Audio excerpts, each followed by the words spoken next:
Boa noite, meus irmãos. Graça e paz do nosso Senhor Jesus Cristo. Quero antecipar os meus agradecimentos ao pastor Elton, amigo de longas datas, que de imediato nos convidou para participarmos, eu e minha família, desse acampamento, desse momento de congraçamento entre os irmãos.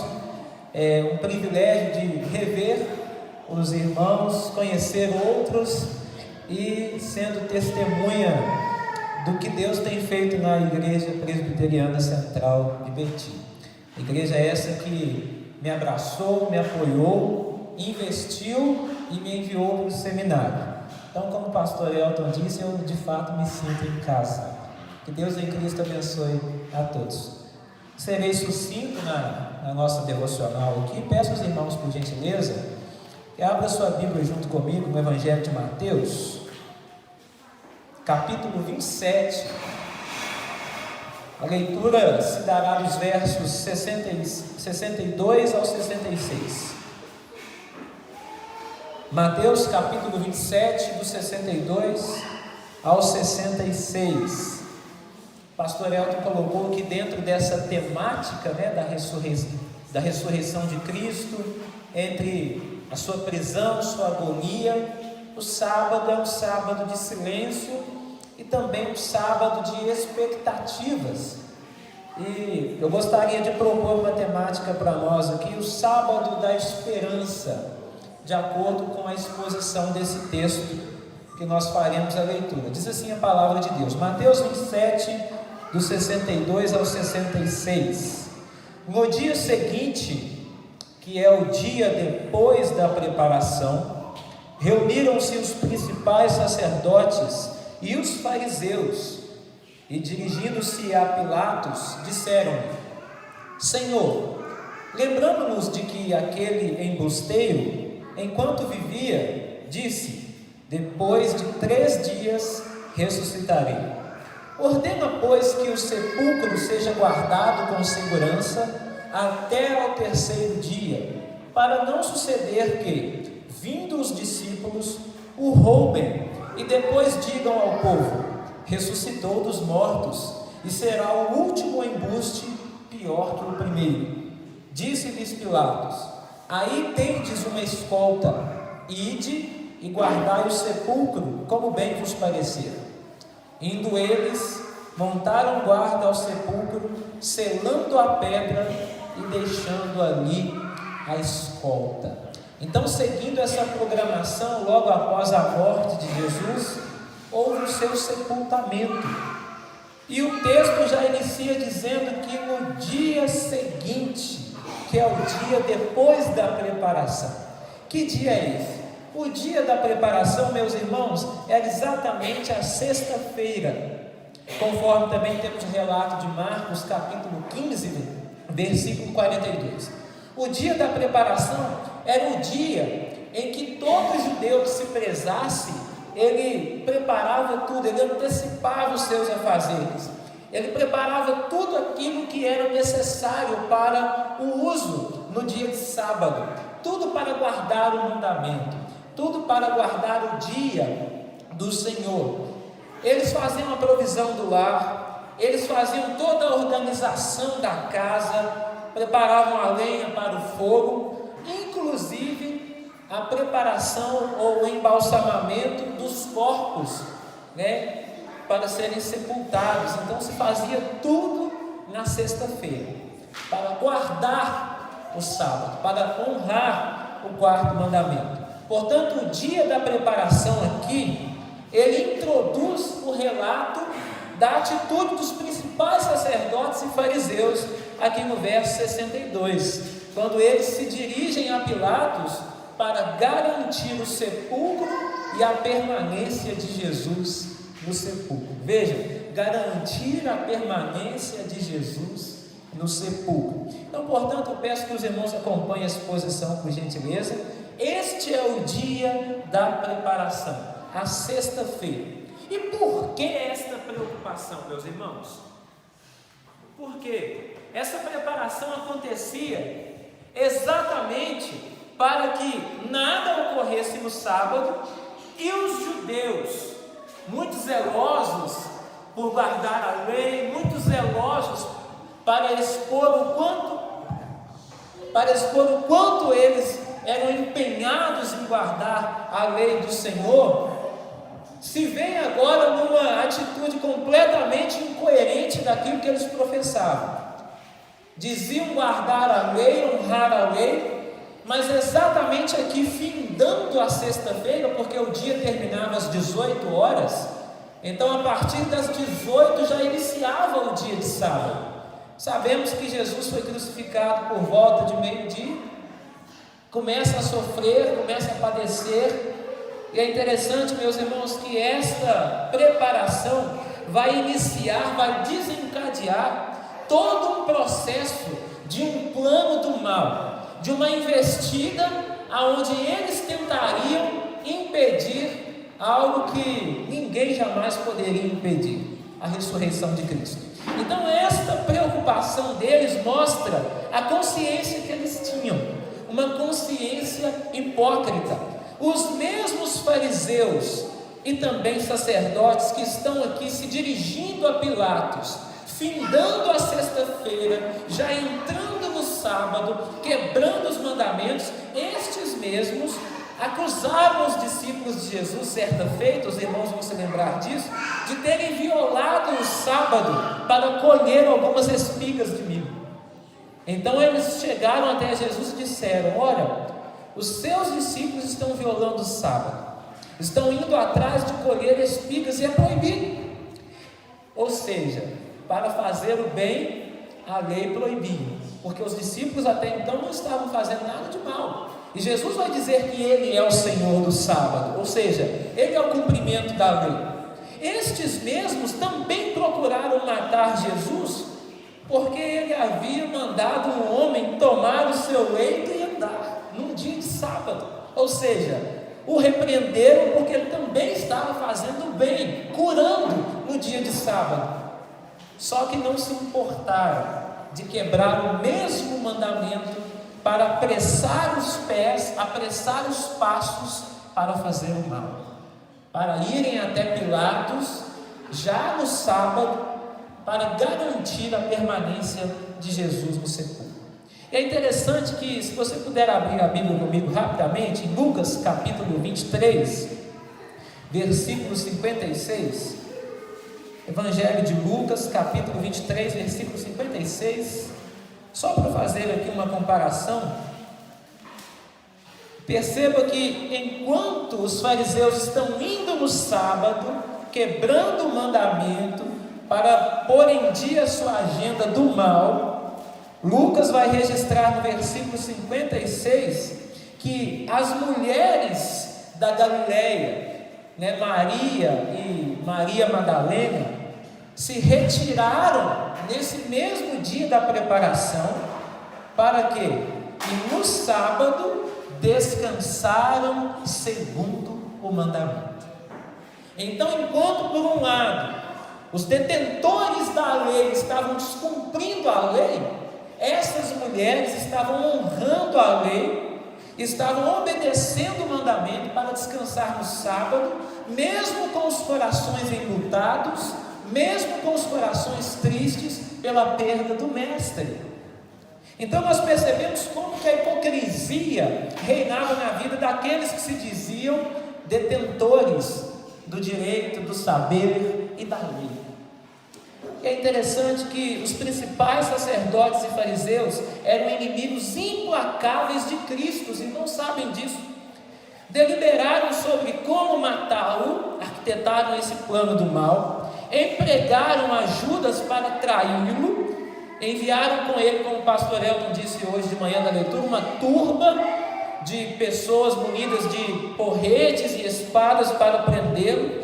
Sabemos que preferiram Barrabás, um salteador, um agitador da época, um revolucionário, e principalmente escarneciam do seu ministério e zombaram dele na cruz. Então eram inimigos ferrenhos de Cristo.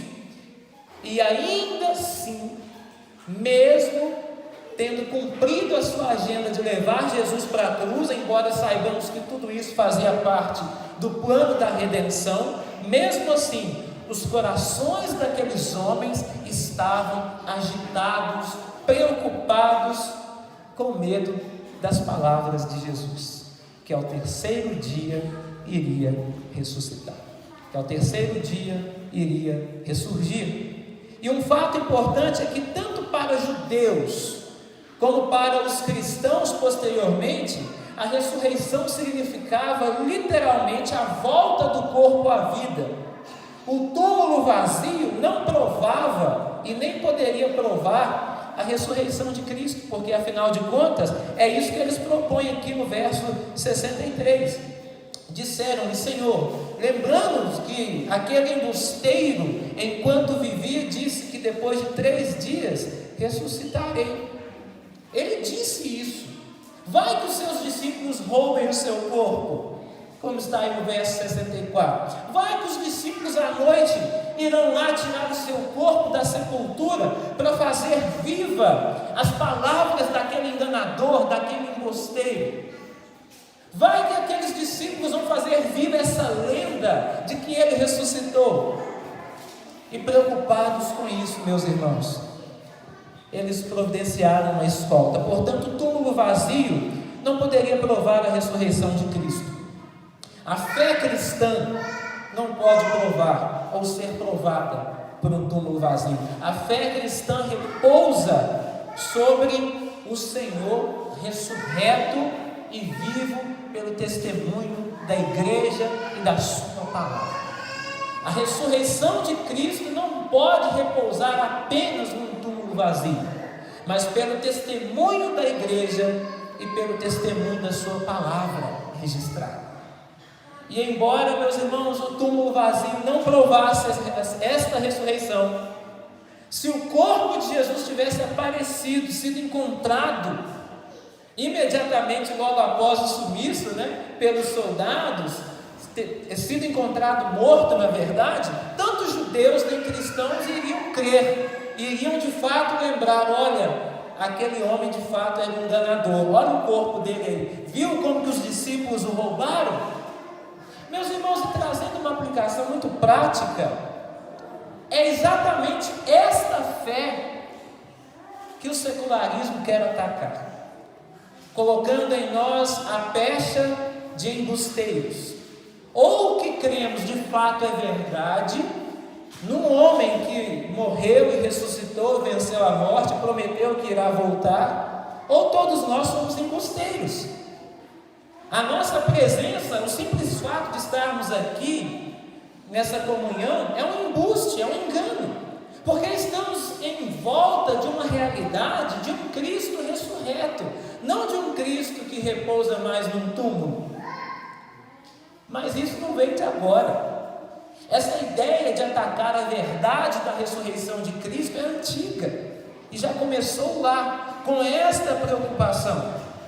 E é interessante que durante a história, vários teólogos liberais, já não compromissados com a Escritura Sagrada, quiseram derrubar esses mitos da Bíblia.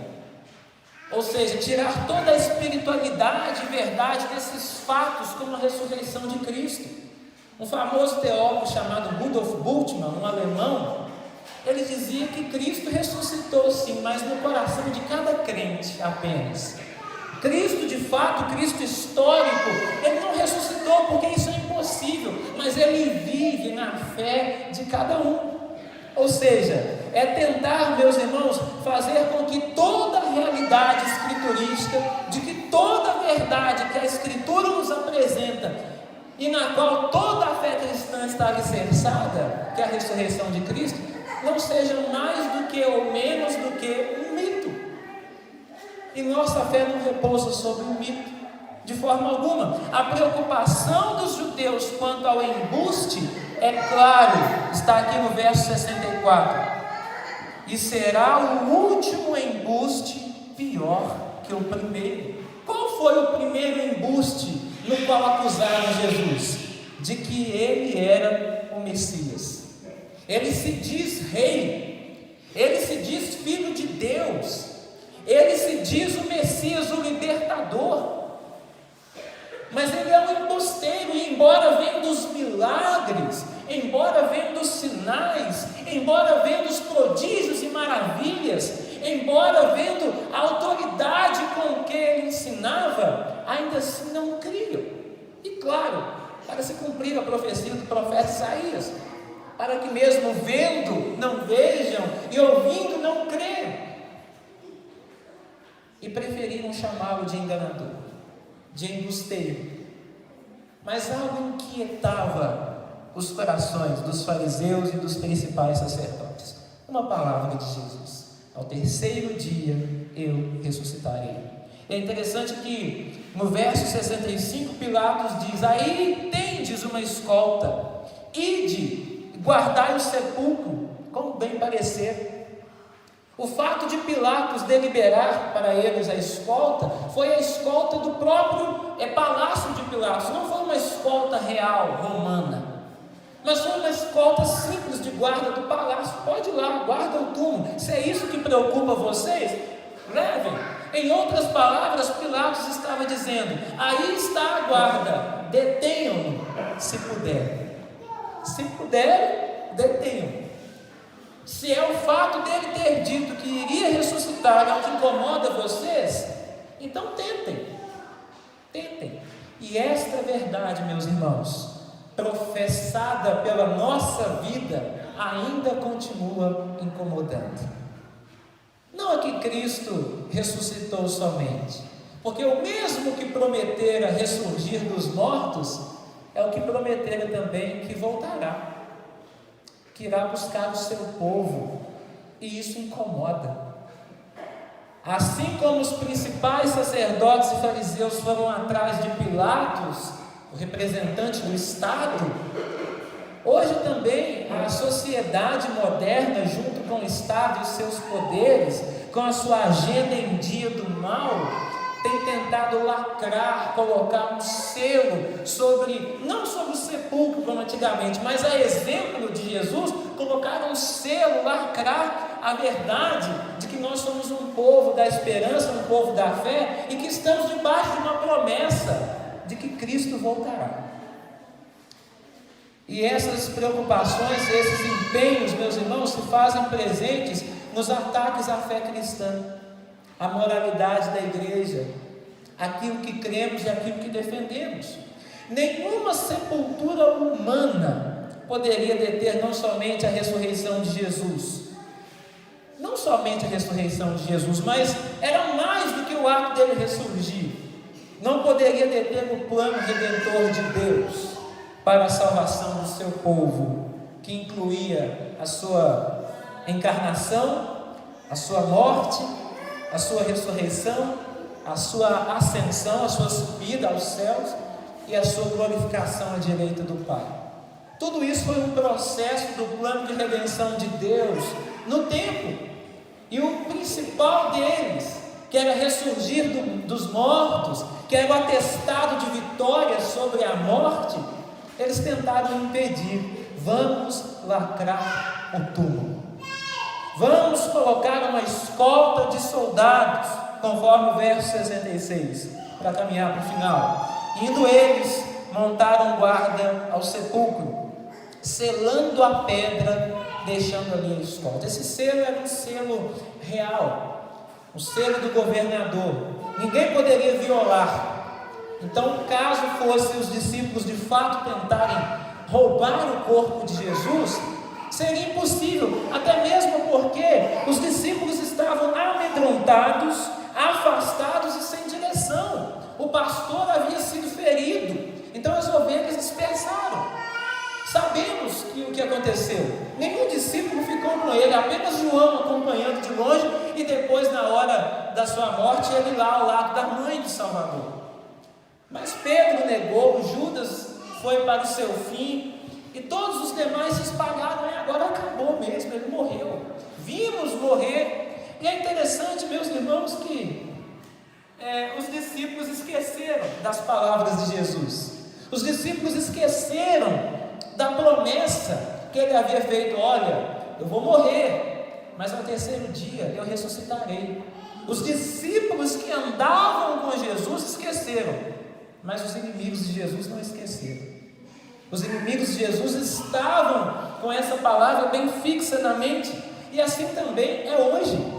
Por vezes o povo da esperança, somos nós, estamos reunidos aqui, está desesperançado. Por vezes o povo confiante está relapso, apático quanto às promessas do Senhor Jesus, dispersos.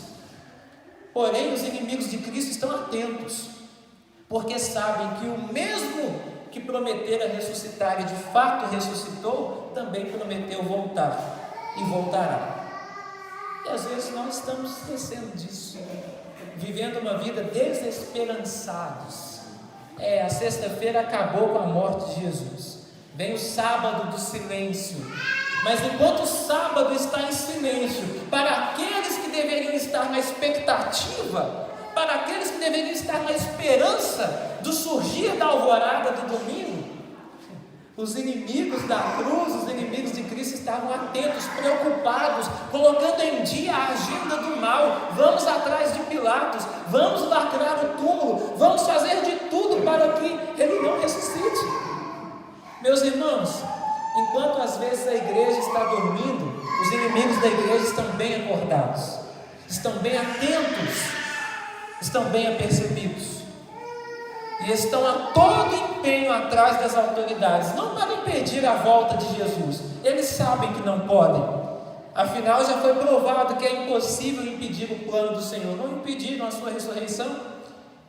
No entanto, estão empenhados para, no mínimo, descredibilizar esta promessa gloriosa, a todo custo, escarnecer do povo de Deus. Foi isso que eles tentaram fazer no passado. Olha, os discípulos vão roubar o corpo dele. E aí o que se segue depois, sabemos disso, né? No capítulo 28, a partir do verso 11, os judeus subornaram os guardas, pagaram a eles para dizer: olha, vocês dormiram, viu? Para todos os efeitos, vocês cochilaram, dormiram. Soldados treinados dormiram enquanto os discípulos de Jesus rolaram uma enorme pedra sem fazer barulho nenhum e tiraram Jesus do túmulo. Subornaram para quê? Para descredibilizar a verdade da ressurreição, descredibilizar aquilo que Jesus havia prometido. Portanto, meus irmãos, o empenho dos inimigos da cruz de Cristo hoje é descredibilizar aquilo que o Senhor Jesus deixou registrado e prometido para o seu povo. E é papel da igreja erguer-se e não ficar apenas num momento de silêncio, mas sim de aguardar na viva esperança o cumprimento das promessas do Senhor, a qual nós esperamos de que Ele voltará e que nada irá impedir isso. Portanto, querem manter a todo custo a verdade de Cristo no túmulo. Jesus Cristo é uma história que se encerrou no túmulo, como uma história fictícia, como um embuste até os dias de hoje. Porém, a exemplo do passado, sabemos qual o desfecho dessa história. Não o deterão.